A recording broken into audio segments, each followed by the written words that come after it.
TDAH é uma deficiência cerebral mínima?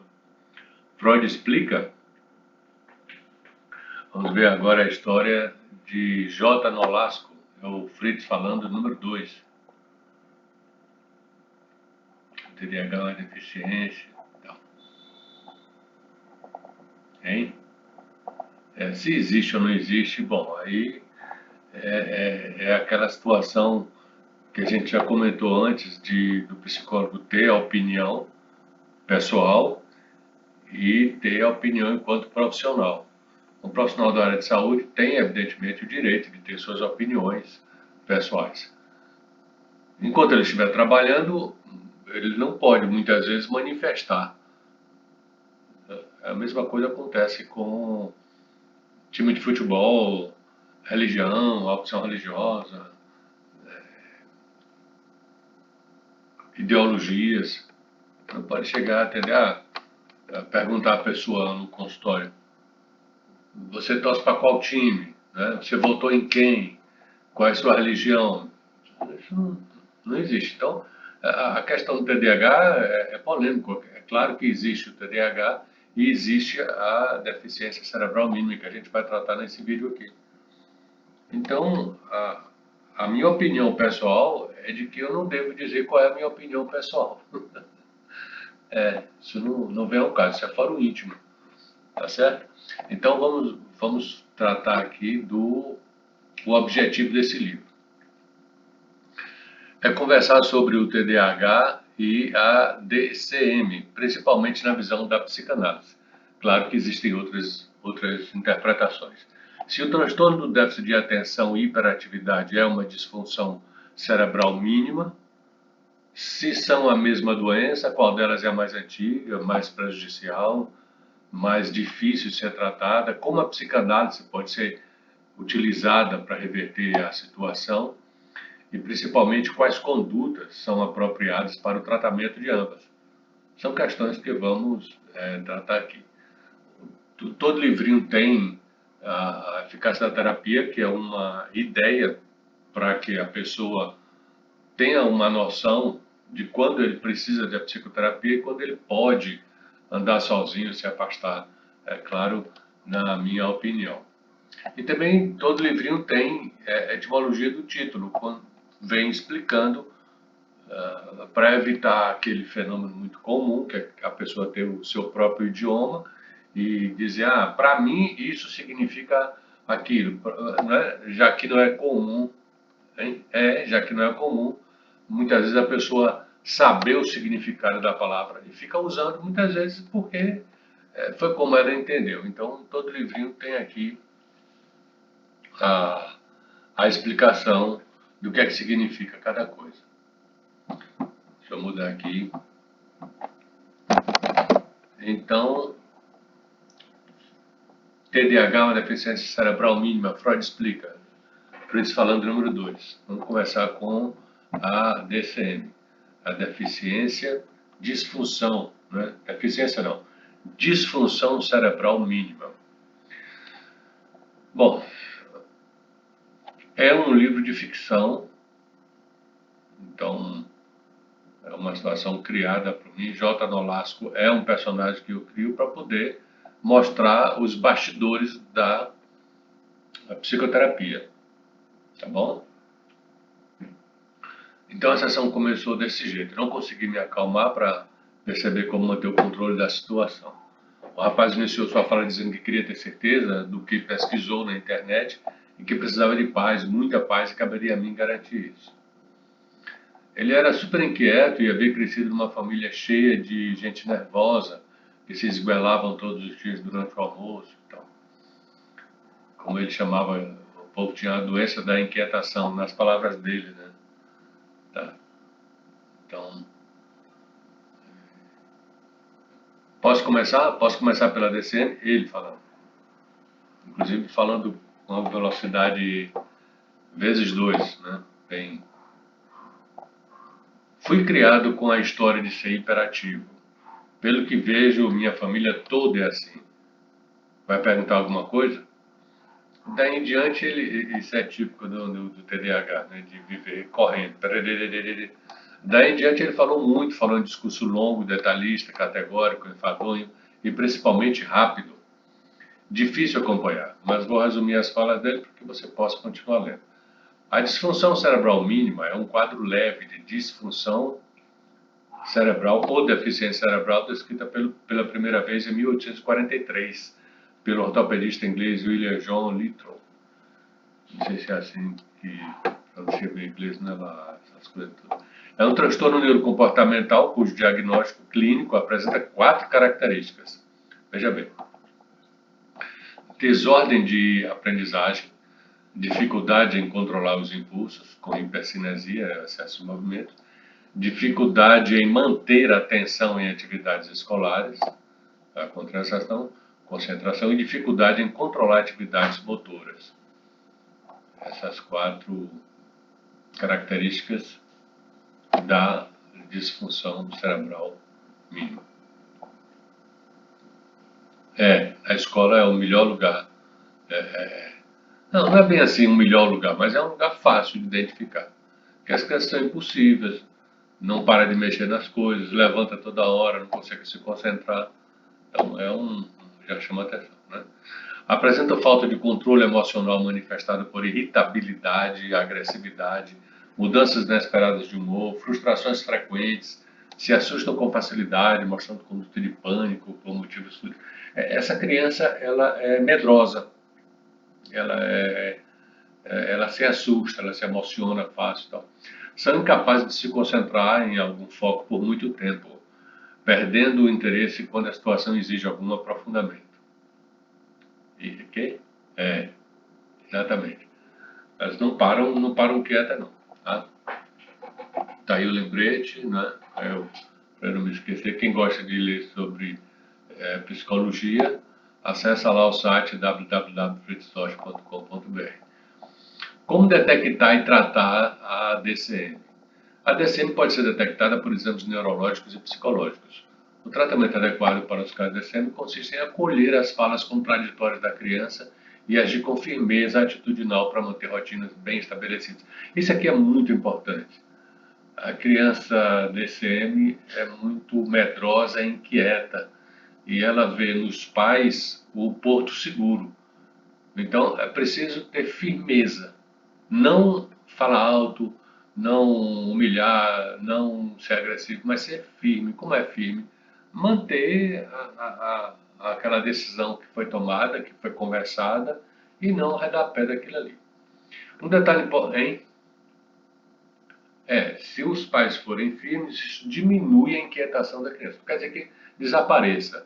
Não quer dizer que os pais de uma criança com DCM são a solução para a criança, para o transtorno, para a disfunção, para o problema. Claro que não. Mas diminui muito a inquietação da criança quando os pais estão firmes, estão tranquilos e mantêm a sua posição. Um detalhe importante e fundamental na criação das crianças é manter a comunicação clara e precisa, em voz firme e educada. Não deixar ela entregue a dúvidas, diminuindo medos e inseguranças.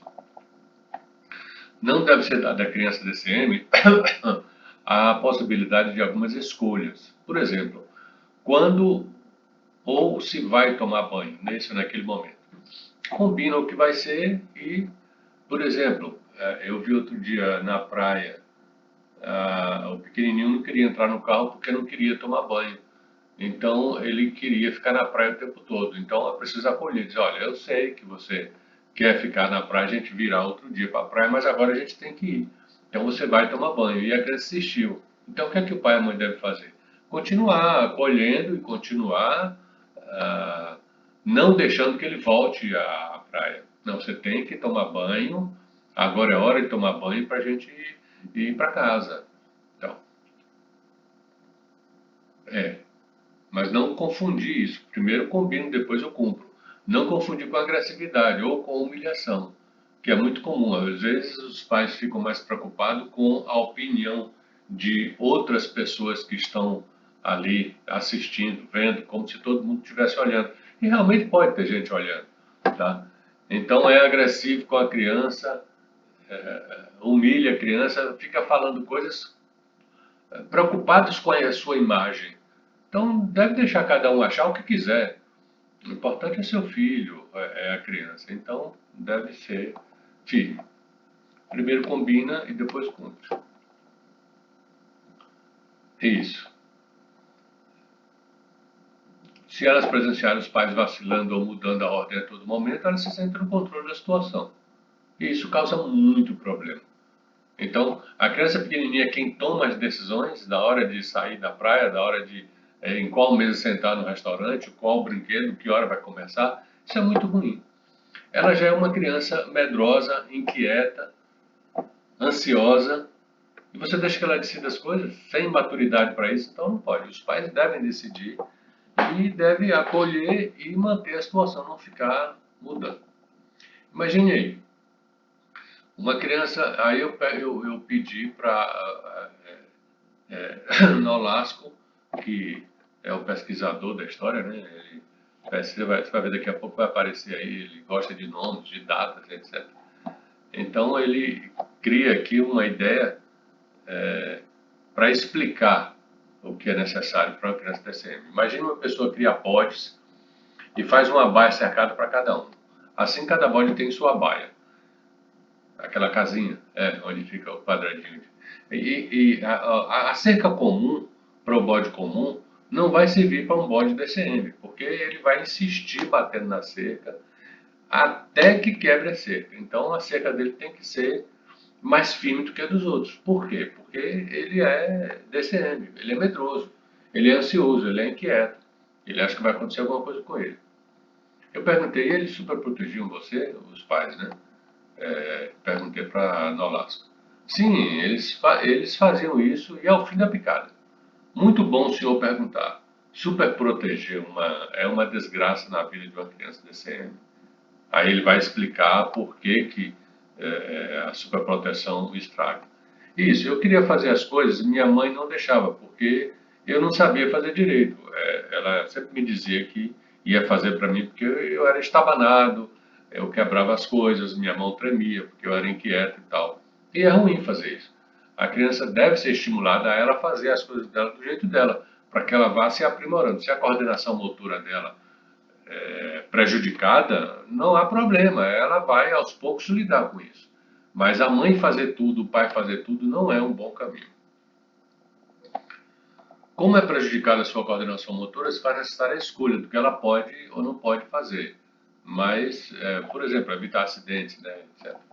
Para os pais é cômodo fazer as coisas para ela muitas vezes, mas isso aleja a sua competência e capacidade de saber viver por suas próprias contas e tira a sua capacidade de ter autoestima. Isso é um erro muito comum que os pais cometem com a criança DCM. É, isso. De fazer tudo para ela. Então ela cresce com a ideia de que ela não pode. Ela vê os outros fazerem, mas minha mãe faz tudo para mim. Por quê? Porque eu não tenho condição de fazer. É isso que fica lá dentro da cabecinha. Eu sou incapaz de fazer. Esse é o problema. Sim, muito. Mas é mais difícil e perigoso deixar a criança fazendo tudo que quer. Porque vai piorando com o passar do tempo. É, sim. Exatamente por isso, porque elas são inteligentes. As crianças DCM são muito inteligentes, sabem que não vai ter o pai e a mãe para sempre. Então elas precisam aprender a fazer as coisas. Isso, mesmo de forma estabanada. Qual é o problema? Ah, porque vai sujar o chão. É mais importante a saúde emocional do seu filho ou limpar o chão? Ou sujar o chão? Então é preciso lidar com isso. Claro que vai sujar a primeira vez, a segunda vez, cada vez menos, e vai estimulando para que a criança em pouco tempo não vai mais sujar o chão, ela vai aprender a fazer as coisas sozinha. Aí nós também pergunta quando a criança já está adulta se pode tratar. Isso é lógico, é o que a gente está fazendo agora. Você está num consultório de psicologia para tratar de sua disfunção cerebral mínima. Mas eu estou chamando de disfunção cerebral mínima porque Nolasco está chamando cerebral mínima. Eu não quero impor a ele o nome. Ah, não é DCM, é TDAH. Não é TDAH, é DCM. Não, calma. a característica das duas são muito próximas, quase a mesma coisa. Então, deixa ele chamar DSM, não tem problema. TDAH. E J segue falando.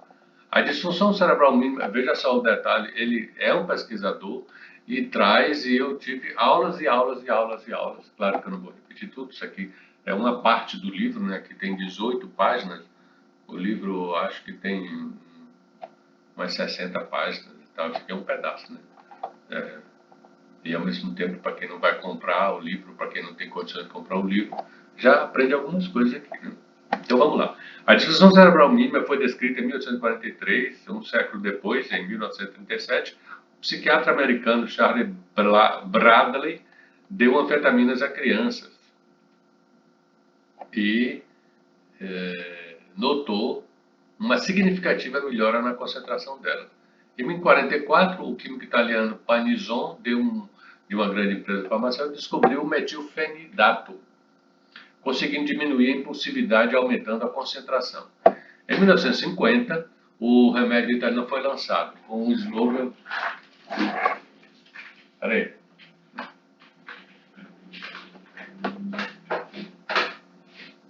Pronto. Com um slogan interessante. Mais forte que uma xícara de café e sem os efeitos colaterais das anfetaminas. No caso, eu estava falando do remédio.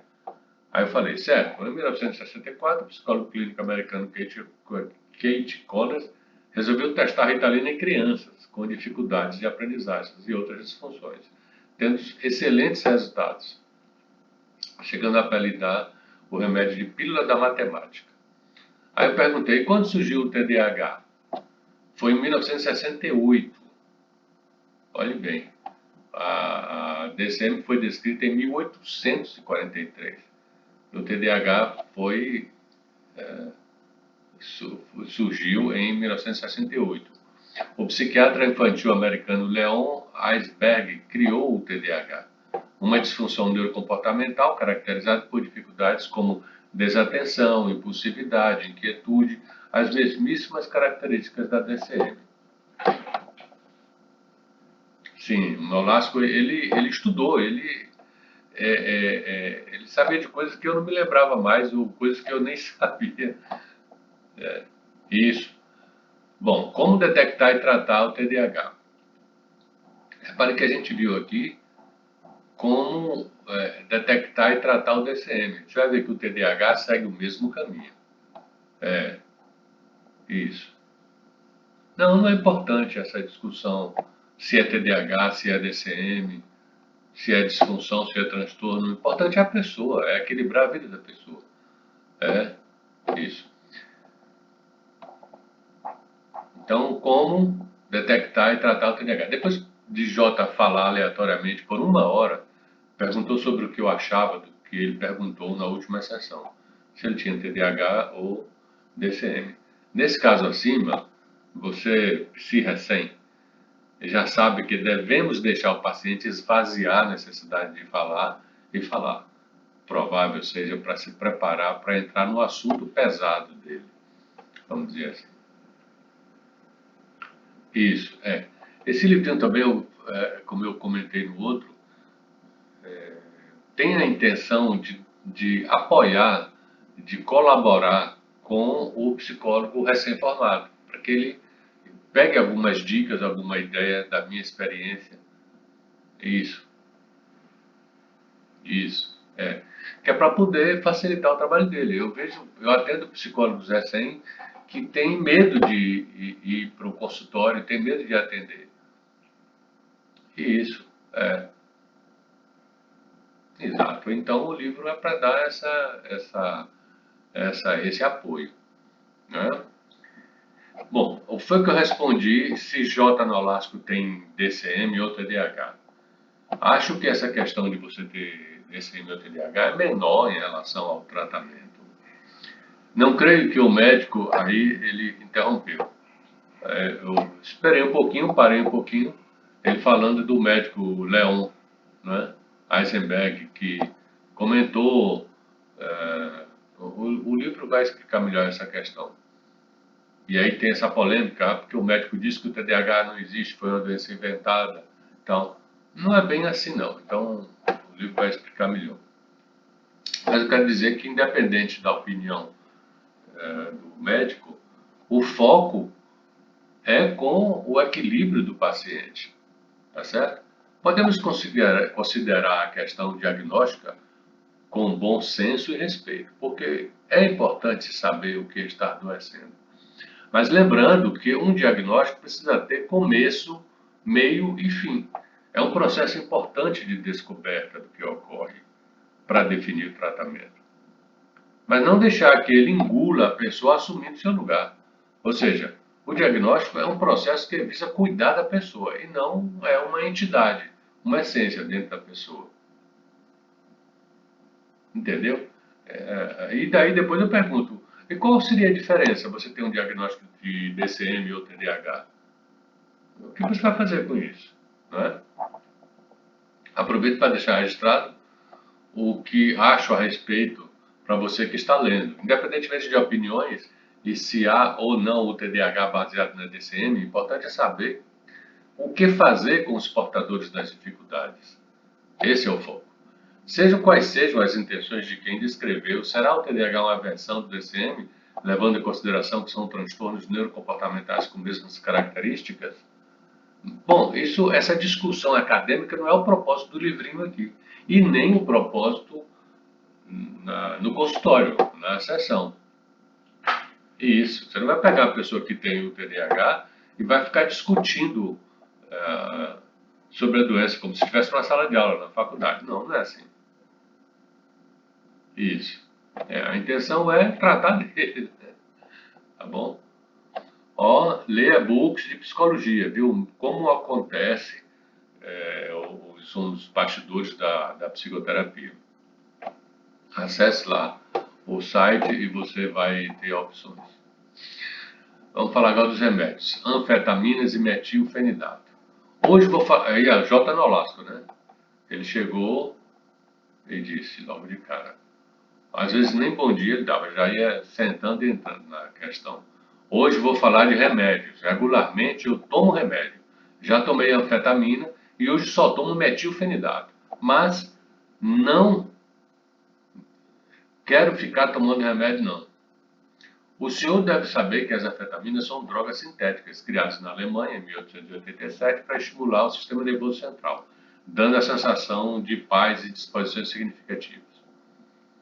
Aí eu fico desestimulando essa aula que ele dá, mas também ele é desse jeito. Então, eu não posso, de repente, tirar a forma que a pessoa encontra para poder se manifestar. Entende? Eu não vou estimular que ele se sinta numa sala de aula, né? Ele parece um professor. Não é o caso, ele apenas entende, pesquisou bastante sobre a situação dele, mas também não posso tirar isso dele, né? Aí eu fico assim, certo, tá bom, então continue. Por que você não quer tomar o remédio? Né? Está bem, desculpe. Por que você está dando aula sobre anfetaminas? Eu fico tentando provocar ele para ele perceber que ele está no psicólogo e o foco é ele se equilibrar diante das questões que ele está trazendo, as dores que ele está trazendo. E não ficar discutindo sobre o DCM, o TDAH, etc. O não há DCM. Aí ele explica. Eu quero explicar porque não quero ficar tomando anfetaminas.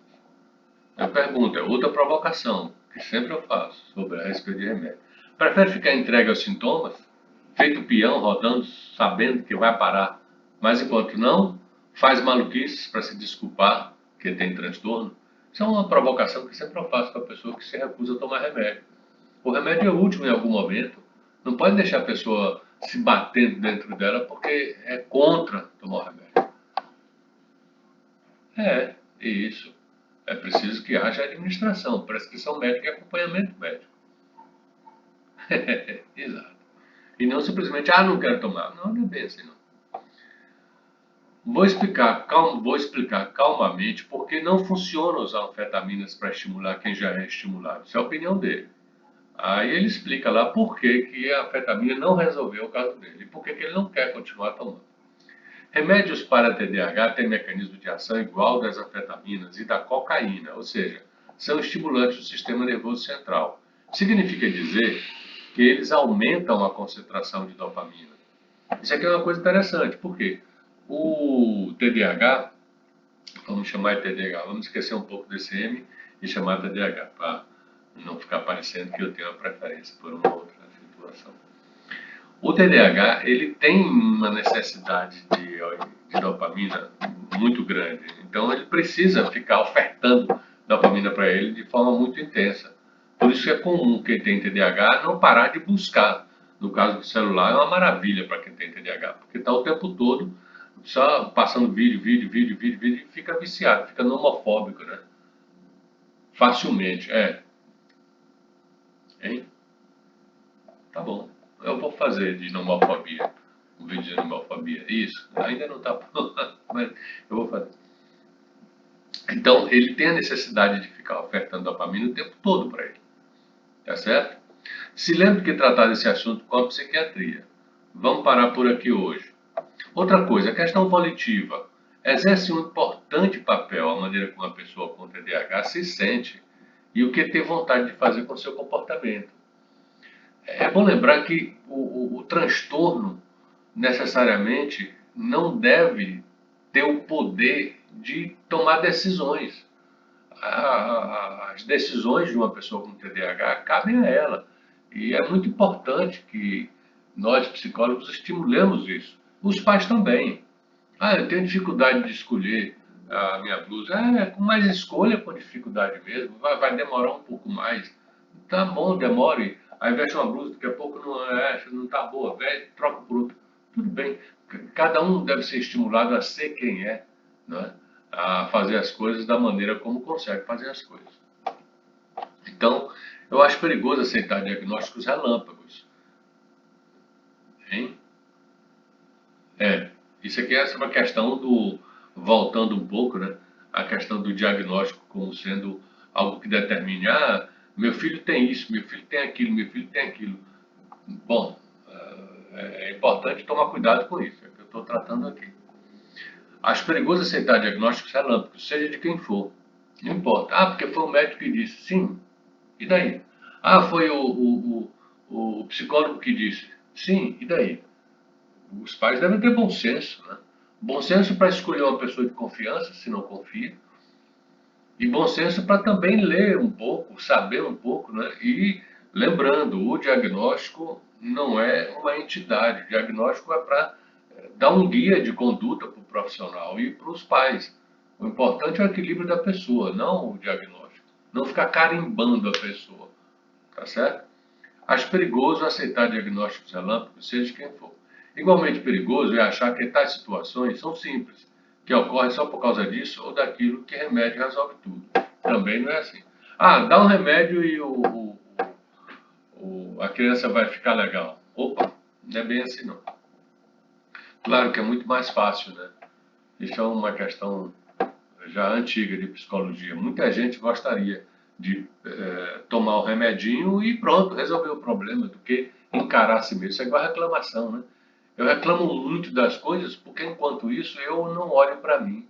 Eu olho para o outro e fico apontando no outro defeito em tudo, vendo tudo que não presta. Enquanto eu faço isso, eu me sinto bem. Me dá um prazer reclamar, porque eu não estou olhando para mim, não estou encarando a mim mesmo.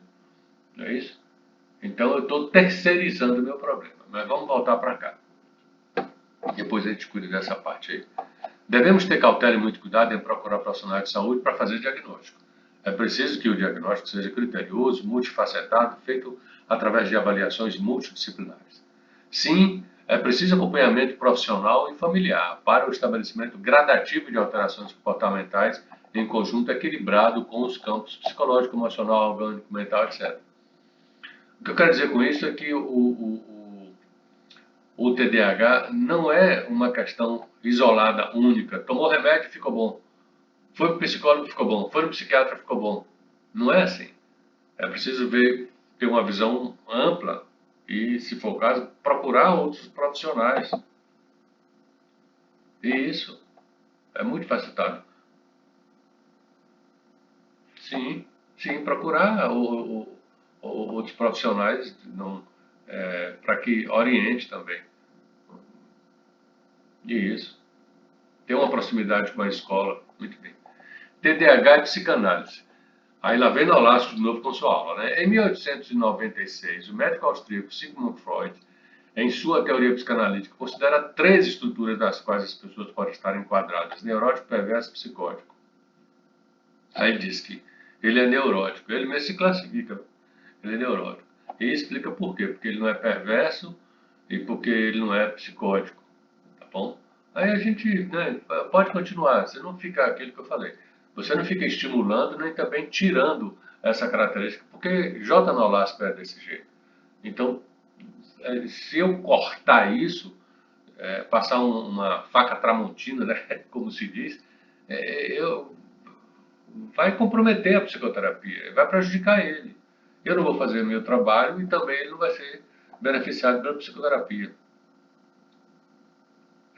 Bom, se é comigo ou não comigo, isso é outro caso, mas é importante que a gente acolha a forma que a pessoa é, sem excesso. Certo, nesse grupo teórico temos três caracteres opostos: compulsivo, obsessivo e fóbico. É assim que ele consegue, né?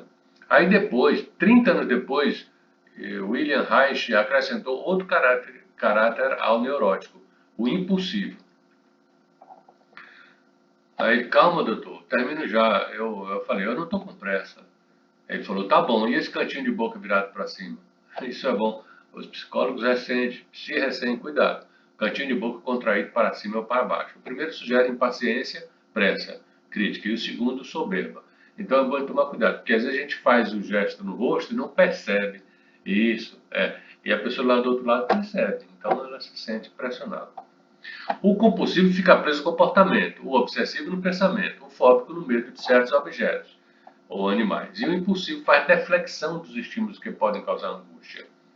Aí é que está uma das questões do TDAH. A deflexão. Ele evita, ele sai, se desconecta daquilo. E por que ele faz esse processo?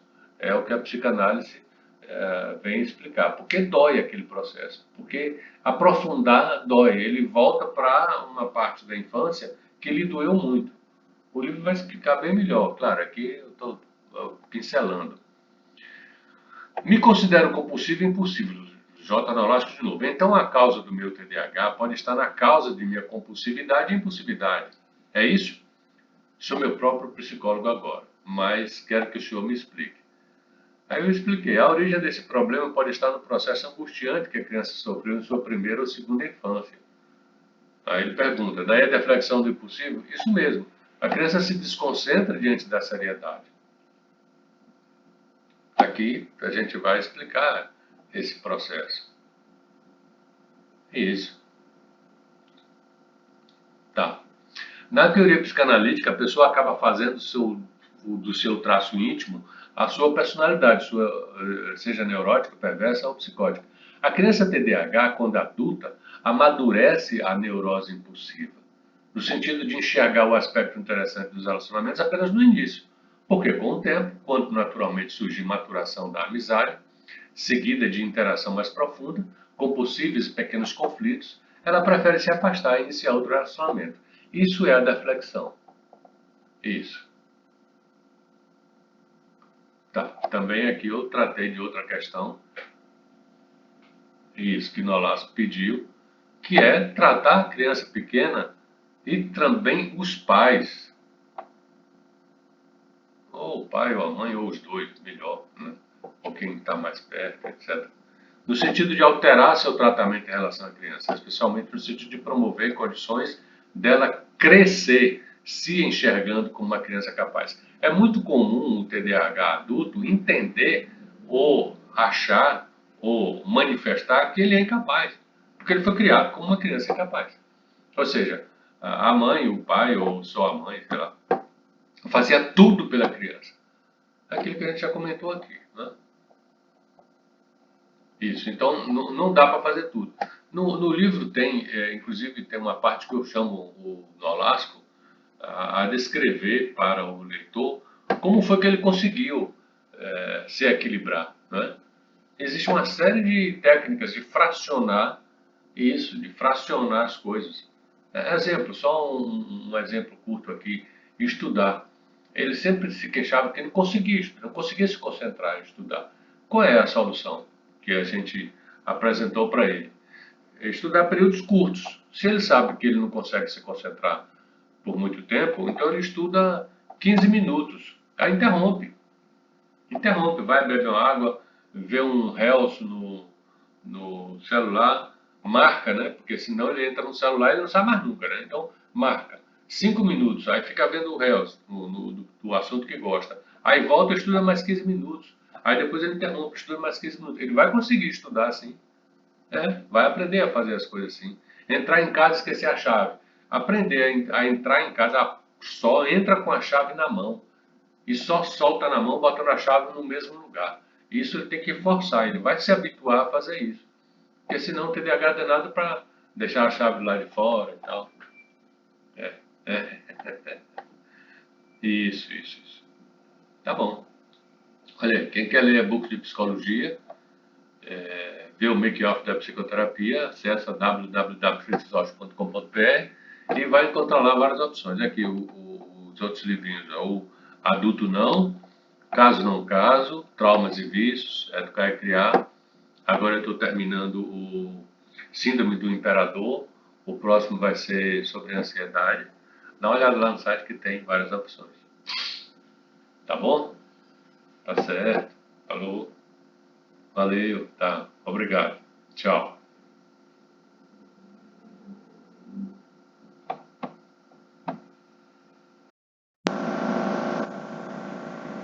Uma coisa que eu esqueci de comentar é a questão do nome disfunção e do nome deficiência. Já que ou necessariamente não, não é a mesma coisa. Disfunção, um mau funcionamento. Deficiência já é um impedimento. Há uma diferença aí de conceito. Eu preferi, optei por deixar a palavra deficiência no nome, é uma deficiência cerebral, e chamar de disfunção até para provocar essa pesquisa, porque muita gente acha que é a mesma coisa e há um conceito diferente. E no caso da disfunção cerebral, pode vir a ser uma deficiência ou não. Então, eu esqueci de acrescentar isso, estou acrescentando agora. Obrigado, tchau.